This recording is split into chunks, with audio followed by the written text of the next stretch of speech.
জনাব ইমতিয়াজ, আপনি তো ইন্টার আইল্যান্ড ট্রেনিং সেন্টারের অ্যাডভাইজার, তো এর পাশাপাশি কি আর কিছু করেন?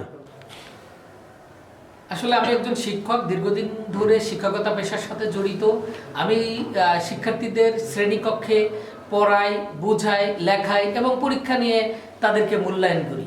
এই মূল্যায়নের ফলে তারা একটা ভালো রেজাল্ট করে, কিন্তু বাস্তবে হলো তারা তাদের বাস্তবিক জীবনে মানে কর্মজীবনে যে আমাদের এই শিক্ষাটা কতটুকু কাজে লাগে সেটা নিয়ে বিস্তর অভিমত রয়েছে, বিস্তর প্রবলেম রয়েছে। সবাই এই কোশ্চেনটা করে যে আমাদের এত এত সিস্টেমেটিক পড়াশোনা কিন্তু হাজার হাজার বেকার বেরোচ্ছে, কেন বেরোচ্ছে?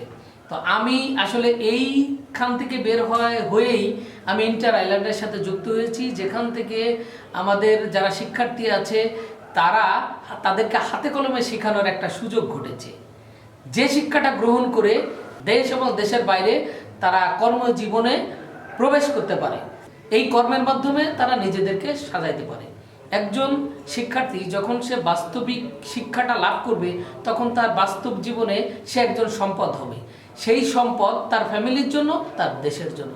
সে দেশে কাজ করুক আর বিদেশে কাজ করুক, সে একজন সম্পদ। জনাব রাইসুল ইসলাম, আপনি কি ইমতিয়াজ হোসেনের মন্তব্যের সাথে একমত?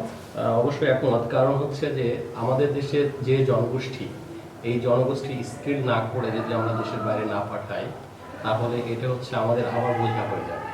আর শিক্ষার সাথে যে এটা সম্পৃক্ততা আছে, শিক্ষা হচ্ছে একদম একাডেমিক শিক্ষা, থিওরিক্যাল, আর এটা হচ্ছে একদম প্র্যাকটিক্যাল একটা। তো আমার বাইরে আমি কাজ করে যে জানতে পারছি যে আমি যদি প্র্যাকটিক্যাল শিক্ষার সাথে না থাকি, তাহলে থিওরিক্যাল লেখাপড়া দিয়ে আমাদের ওয়ার্ল্ডকে লিড করা যাবে না। So it is very important to learn something practically. তার মানে আপনি কি বলতে চাচ্ছেন যে এই শিক্ষা ব্যবস্থা ত্রুটিপূর্ণ? আমার কাছে কিছুটা মনে হয় যেটা এটাকে চেঞ্জ করা উচিত, মডার্নাইজ করা। যেমন চেঞ্জ করার কথা বলতেছি, এটাকে মডার্নাইজ করা, অর্থাৎ ওয়ার্ল্ড যেভাবে শিখতেছে আমাদের সেভাবে শেখা উচিত। ওয়ার্ল্ড প্রতিটা জায়গায় তাদের প্র্যাকটিক্যাল একটা সেশন রাখে, যে প্র্যাকটিক্যালি সে একাডেমিক শিক্ষার পাশাপাশি প্র্যাকটিক্যাল যে জিনিসটা সেটা শিখবে, কিন্তু বাংলাদেশে এটা খুবই কম।